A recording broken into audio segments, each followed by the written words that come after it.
Well, hello there all you absolutely magnificent people, and welcome back to another live stream of An Ecologist Plays. We are back in Dawn of Man, of course, carrying on with our semi-ecological playthrough of City Builders. So let's see if we can build a lovely Stone Age settlement in an ecologically friendly manner. So with that, the idea is that we're not going to be allowed to chop out extensive parts of forest. We're only allowed to harvest here and there. We're not allowed to really deplete all the resources. We've got to move and be a little bit more nomadic. And yes, of course, we are going to be doing things like fishing, which will deplete certain areas, but we're also going to just move every now and again. Sorry, I think I can edit work area. There we go.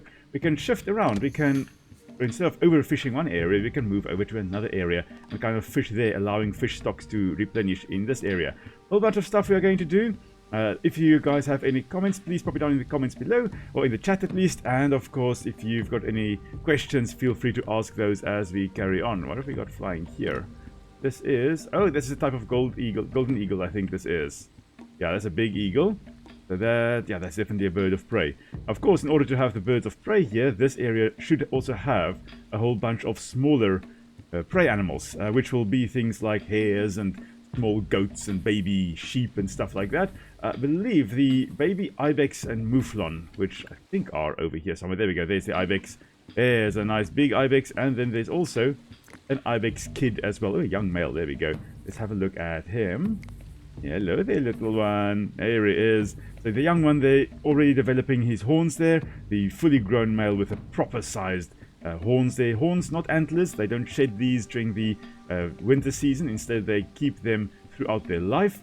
It also is, as far as I recall, it is, well, there's a big section in here that is living tissue. Where the horn is being produced the whole time. But yeah, there's the young male, there's a fully grown male, and then there is the ewe over here as well, the mother over there. But this little one over here, this kid, will most likely be very nice prey for the golden eagle that we have flying around. Let's see, I see Ozzy is here and Johan Dark are here. Yeah, hello there guys. Welcome to this stream. So glad you are with us. I see Firedark also. Hello, welcome. So glad you're also with us today. I see I see you say that if you want to migrate, try to collect all resources and dismantle everything, or villagers will try to still use it or pick it. Don't forget about task areas too. Ooh. Alright, yeah, I was thinking of actually leaving the houses or some of it behind, because that's technically what they would have done. We'll see whether that works or not. Most likely what will happen is our poor tribe members here will constantly try to come back to their homeland. We'll see. If it doesn't work, we are going to settle eventually, but for now, I think what I'm going to do is, where are we now? We are now in autumn, yeah, we're in fall, so we're not going to do this right before winter. When spring arrives, once we have survived the winter, we are going to move over, and I think one of the best places to move over would be this area over here. Generally, yeah, large numbers of animals in this area, in this plains area over here. So this will be a great place to actually settle, or at least to have our next settlement. Lots of resources. We've got flint we can harvest here. There are some stone we can harvest here. Blueberries, oh yes. Beech trees, oak trees, whole bunch of different trees we can look at. And of course, a whole bunch of animals. I mean, look at that. There's a nice herd of wild donkeys over there. There's a reindeer over there as well. Yeah, this is a marvelous spot. Oh, there's even a wild boar over there as well. Marvelous spot to actually settle. But before we're going to do that, we do need to increase the knowledge points that we have. I want to actually get some stuff done. So I have got in chat, or in the poll, I have got a poll there for what I should get next, tanning or... Oh, what have we got here? I think these are the doves that I'm flying around here. Tanning or dog domestication. I see so far there are 2 votes for dog domestication, 1 vote for getting the tanning, which will allow us to make leather. So just looking at it here, both of those tech there would cost us 5 knowledge points. Tanning here allows us to make the tanner and do some weaving and eventually get the sledge making, which we will need to actually drag the megaliths around, the big stones around. Also leather and leather outfit, which we also will need eventually. But dog domestication allows us to get a dog, and then also do some dog training here, which gets us then ready to do goat domestication. But we'll only be able to domesticate goats and sheep and pigs when we get to the late Stone Age, into the Neolithic. Just a little while ago. Johan, you also mentioned the fireplace is the heart of your village for in-game caravans and migrating settlers to build new ones where you settle. Okay, I will... The fireplace, I will. The hearth, I will destroy or recycle. There we go. Recycle, before we carry on to the next section. I must remember. If I do forget, please do remind me in chat that I must do that. Now, we've got quite a nice high workload. There's flint being picked. Animals are being hunted. A megalosaurus. Oh, are you guys still, I think, off screen? Off screen, I think, yeah, I did set a hunting area here. I don't want that. I don't want that anymore. It doesn't work. I decided I'm not going to set the hunting areas anymore. Instead, I'm going to do active hunts and actually get my settlers or my little tribesmen here to go and do specific hunts that I set out for them. Okay, let's see what else is taking them. Some crafting, some hunting. We can delete that. I don't need to hunt that anymore. Fishing. Gathering resources. Okay. Now, we're down to 150%. That is a more manageable workload. Let's see. Now, I have built some more tents here in the hopes that we will get some new people settling or migrating to us, but hasn't happened yet. Hopefully that will happen soon. We're going to get hopefully some more people. We can actually support a total population of 21. Now, of course, we don't want too many because then we do need to get more food. I don't think we've got enough food for everybody. If everybody were to come and settle here now. Look for more of my hunters. I've got 2 hunters there. Where's everybody?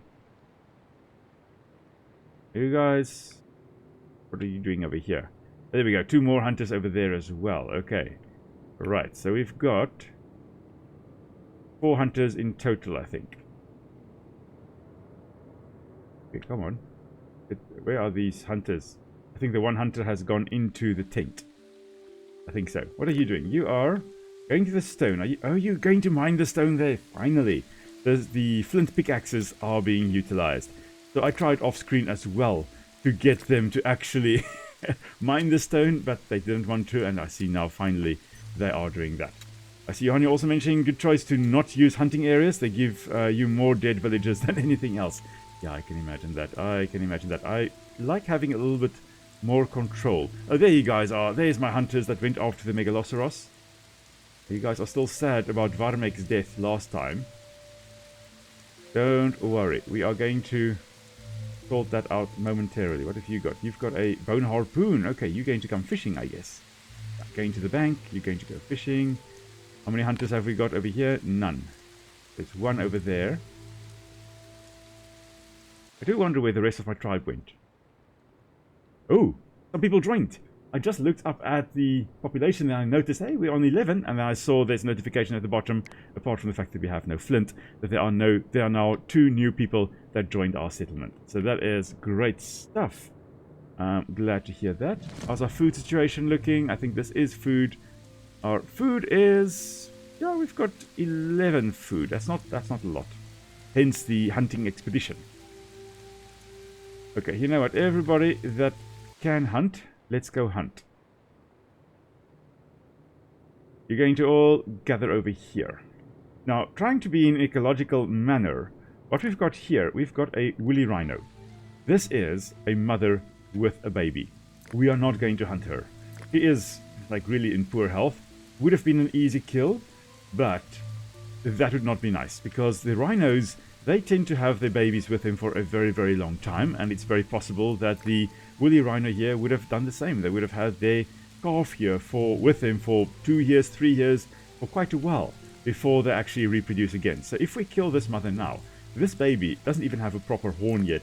There's no way he'll be able to defend himself. So if we were to kill the mother, we're basically dooming the male, as this little one as well, and we're not going to do that.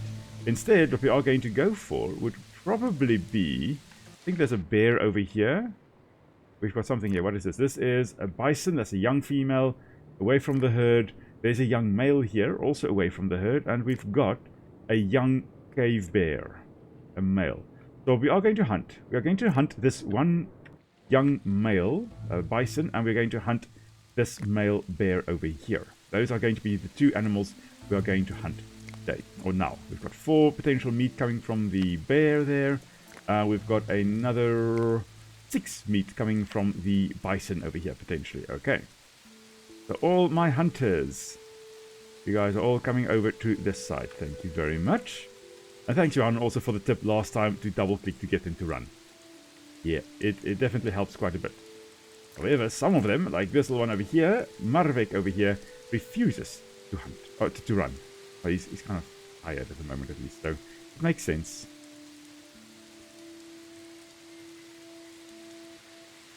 Oh, here comes another hunter. Ish, you guys are taking your sweet ass time to get here. So we need about 4 to 5 food items, you say, on per year per villager. Should not be more than that. Can support approximately 20 villagers from just hunting, collecting, and fishing. Great stuff. And then after that, of course, agriculture will come into play as well. Alright, so you guys all have got spears. You should be able to make quick work of this young male. So while we are here, while we are hunting, or before we actually kill this male, such a beautiful, beautiful bison here. So of course, as mentioned before, this is probably I kind of forgot the name. It's one of the bison species that, it was a bison species that moved over from Russia, from Siberia. The steppe bison moved over to North America. That became, I think, bison latifrons, if I'm not mistaken. Then it became bison antiquus over time. And then I think nowadays it's bison, the American bison. So changed from steppe bison into the longhorned bison, into the, eventually gradually over time became the antique bison here, and then became the normal American bison that we have nowadays. Alright. Nonetheless, we are going to take this young male out. He is in poor shape. Highly unlikely he is going to survive. He's away from the herd. So we are just going to, hopefully... Yeah, there we go. Okay. You guys have finished that. Great stuff. Now, all the hunters, gather here, please. We've got a bear to hunt. There's the bear. Now, this male bear over here is most likely one that is looking for a territory. And we are just going to... Oh, he's running away. He is running away. And, of course, our hunters are going after him. Great stuff. You do not have a butchering tool. Okay. You can come home. Who have we got with a butchering tool? Let's see. You do not. You're a child. You've got a stick. You're also a child. Oh, we've got lots of children. Lots of children, not many grown-ups here. Okay, you, Jarmek, you can run over here and slaughter this bison. Thank you. Okay, otherwise, it's just like, okay, that is it. Can I check? We have that bison there, and we've got the 2 woolly rhinos. Hopefully, they're not going to do anything to us. Achievement to have 100 population without getting to farming age, but that needs really good planning and areas with lots of fish. 50 villagers on normal playthrough is top manageable population. Okay, yeah, we're going to aim for about 20. I don't think we're going to get to 20 before we actually depart on our nomadic expedition, but hopefully we're going to get close-ish to that. Yes, I know we are out of flint. Don't have to worry. I know, I'm aware that we are out of flint. Alright, now... oh yes, I randomly remembered after last time that there is this, the knowledge progress. You get knowledge points every time you hit some of these milestones. So if we get 4 more villages, we're going to get 3 knowledge points for that. Then we've got 15 people. That's going to give us 3 knowledge points. If we kill a raider, we get another 2 knowledge points. If we domesticate animals, 10 of them, we get some knowledge points. I'm not sure how many. But also for hunting things. Now that we've hunted 2 cave bears, if we've hunted 5, we get 2 knowledge points. So, same with all the animals. When you hunt the first one, you get points. When you hunt 5, you get points. I think when you hunt 5 or 10, you get points. Here, for example, yeah, cave hyenas, we've hunted 8 out of 10. So, you try to hunt as many as you can, but we are going to do it in a sustainable manner, as sustainable as possible, and then you get knowledge points for that. You can also see if we build 3 more tents, we get more knowledge points. If we build 2 more storage tents, we get more knowledge points. If we build 1 more hearth, we're going to get knowledge points as well. Yeah, okay, so some of those things, I don't think we need more. But anyway, and of course, as we collect resources, certain numbers, we also get like 250 sticks. We're going to get more knowledge, knowledge points. Currently, 140 sticks collected thus far. Right, our food has taken a bit of a nosedive, it seems. Ish. Oh, I think I know why we keep on getting that notification. No. I thought I knew why we're getting that notification that we have no flint, because it's constantly popping up. I thought it was because we are trying to make some flint tools, but that is indeed not the case. Okay, how are things going here at the slaughtering? Where was it? That was over here. No. Okay, just need to check. Here's the bison. Okay, here's the bison that is being slaughtered. And... no, those are flint. But here it is. Here's what is left. We've got a bone and some meat left of the bear. And that is it. Hello there, President. Welcome to the stream. Glad you are here with us. It is going very well.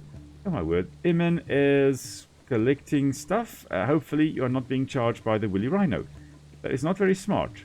Walking right past the Woolly Rhino. The Woolly Rhinos most likely had horrible eyesight and probably would have charged Imen over here. Yet Imen doesn't care. Imen is just doing her thing.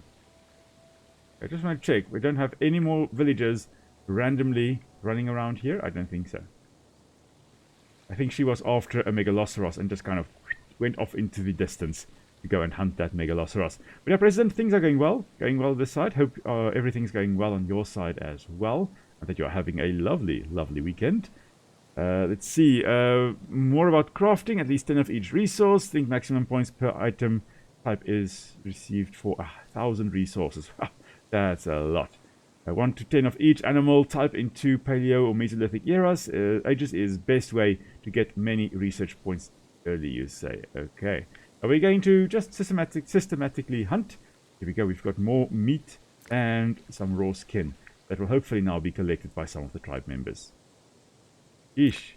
Actine over here is very, very unhappy. It's most likely because of Varmek that died last time. So, shame. Young Varmek is currently, I believe, buried over here. Although technically I don't think he was buried. He was just kind of eaten by the hyenas. But yeah. Shame. That of course was a hunt that went horribly wrong last time. We're going to try and not have repetition of that tonight. Okay, let's see here. Sticks we've got a lot of. We've got some raw fish. Hopefully it's being dried. I don't see any fish being dried though. So I'm assuming it's over here.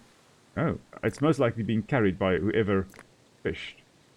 There's a dry fish. I don't see any raw fish. No, that's meat. That's meat and that's nothing. Okay, so probably someone is carrying fish around. Not sure who. Anyway, there we go. There's a fish. There's a raw fish. I don't know why you're carrying raw fish around. It's going to stink to high hell later on, but anyway. And, oh yes, that I also did compile last time, or off screen. I've got more rock piles for us and some more wood piles as well. Some of them with sticks and logs. Some of them, like the one here next to the hearth, just sticks. And one over here, sticks and logs. Okay, so logs, I don't think we're going to try to... You're not going to try and gather a lot of logs now because, I mean, it's not going to be that worth it because we're not setting up a wall yet. We are later on going to... Okay, I see, Johan, you did mention to make one of the drying racks, or set the drying racks to a high priority. I've set this one to high priority. Hopefully it will yeah, take precedent now, or take precedence. Go. What's happening here? Oh, it needs repairs. Okay, let's get someone to hopefully repair that. And then, anybody collecting the meat? No, doesn't look like it. Anybody coming over here? Yeah, you are. A child. Of course a child goes and does the hard work away from village. Another child. There we go. There goes Jarmek, one of the old men carrying the fish around. Thank you. Thank you, Jarmek. Now you can come over here and... there we go. The bone is being collected. That's great. Oh, everything's being collected. Okay, never mind, Jarmek. You can go home. You can come and stand over here, I think. How are our fishing spots doing? This one still has some, and this one also still has some fish left. These ones are slowly but surely replenishing. Oh, we are heading into winter. Alright. Now, what to do? Oh, Karna is not doing too well. He's sleepy. Okay, we have gathered some stone, and now we've got knowledge. Now let's see what you guys said in terms of... Oh, it's 50-50 between tanning and leather. Sorry, tanning and dog domestication. So if you haven't voted yet, there is a poll that is currently running. I'll give you guys another minute or so before I end the poll, and then whatever is in the lead, that is what we are going to do. If we did bounce back in terms of our food, that is marvelous. I think that is probably due to the hunt that we have had. Alright, let's see here. Population-wise, prestige of 34. Wow. Welfare 85. Okay, we're doing a little bit better than we did before. Okay, so raw have the decay speed, or raw meat have the decay speed of 1 season. Dried meat or fish take last 1 year, and multiplied when stored inside buildings to last even longer. Oh, that's marvelous. You know, it does make sense though. If you cure something either wind-dried or with salt, it will last longer than just like raw meat left out in the open. And then of course, if you take that and you put it in a nice dry environment, that is really perfect. That will really help to keep the meat, and the dried meat in particular, nice and edible. In South Africa, for example, South Africans love eating what we call biltong, which is basically jerky, but not quite jerky. It's nicer than the typical jerky that you may know. And we've got biltong, which is dried, wind-dried meat with salt and spices on there. There are usually coriander on there as well, because not only do you want it to last, you want it to taste nice as well. The coriander and salt and some other spices also sometimes thrown in there. What are you taking there? Fish. Right, there we go. Fish to the food dryer. We also have in South Africa, basically like that, but with fish, which we call bokkums. And those are usually little small fish, little bait fish, mullet in essence, that we call them mullets at least, little bait fish, that dried in the open air, but heavily salted. Oh man.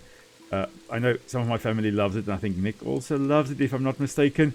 I haven't really eaten it because, it's just too salty. I don't like that much salt in my food. But yeah, that small little fish, dried, wind-dried, but with salt, cured properly. That's also South African, typical West Coast South African food that you can find in South Africa. Alright, let's see now. We are heading into winter, and I think it is time for me... Oh, well, the poll ended on a 50-50. Goodness me, goodness me. So what do I go for? What do I go for? I'm going to go for dog domestication. Yeah.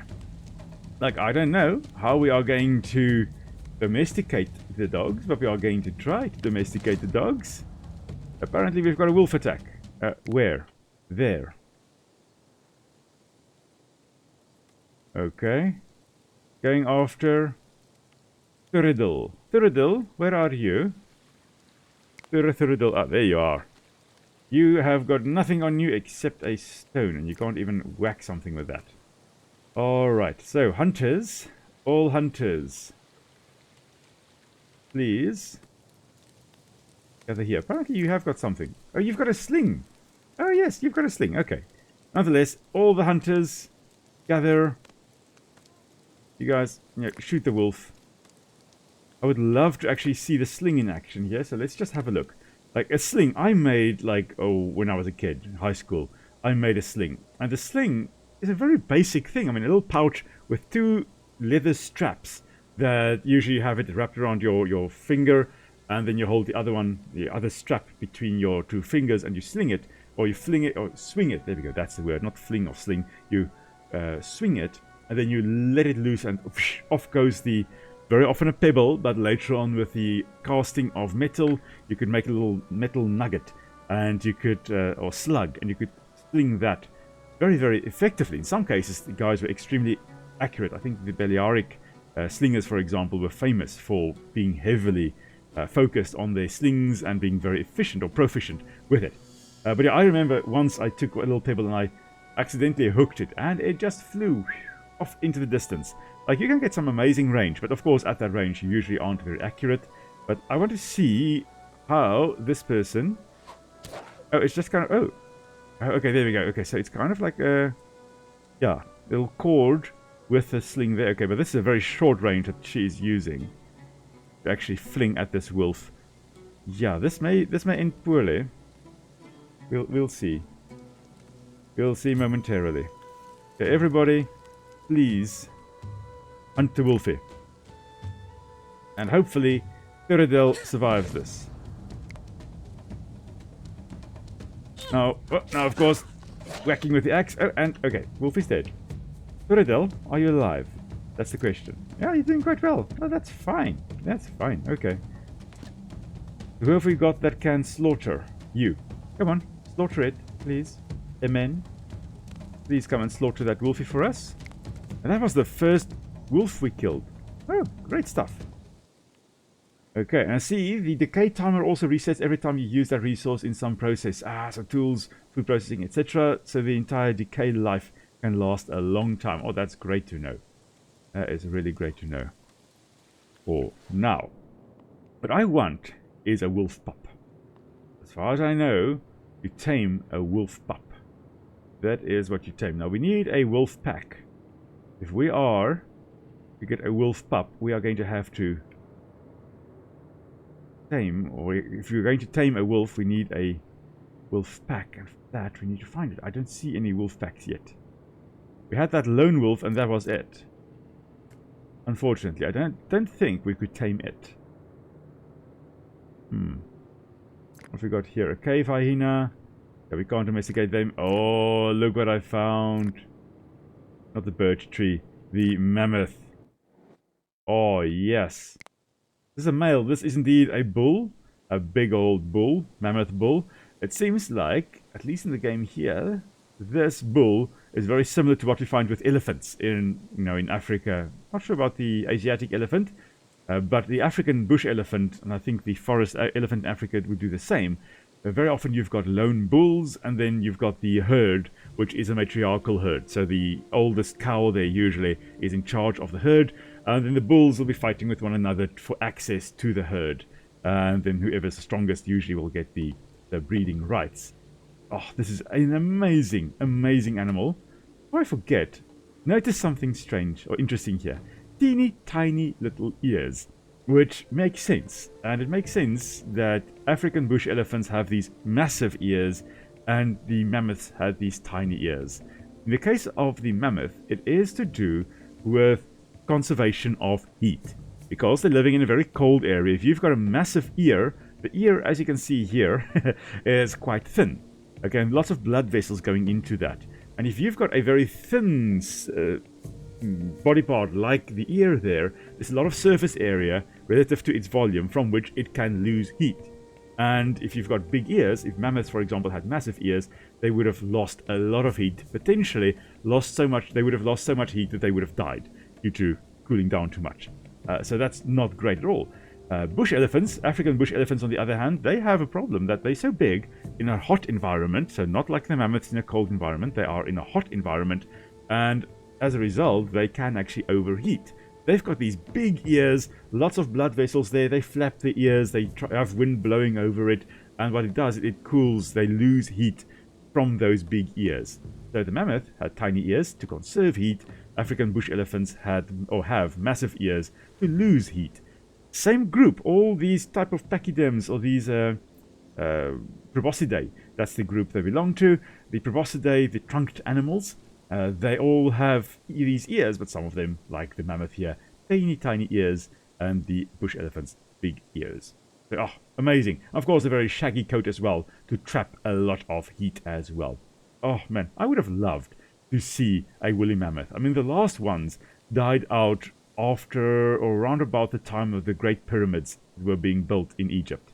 And they were surviving on Wrangler Island to the north of Siberia. Little island with a bunch of mammoths on there that held out longer than they did on the mainland. And that is just, that's amazing. We're just a few thousand years too short, or too late to actually see mammoths, at least the proper ones, running around. Alright, so there is a mammoth there. We are going to later on move to that area as well, and maybe then we will do a mammoth hunt as well. You know what? I'm just going to... there we go. Oh, I was going down the wrong river. I remember from last time, we couldn't find it. Find our settlement again, but pressing minus at least takes you to... and plus takes you to your work areas. So, yeah. But yeah, finally we found some mammoths. Or at least a mammoth. But still no wolfies in this area. No,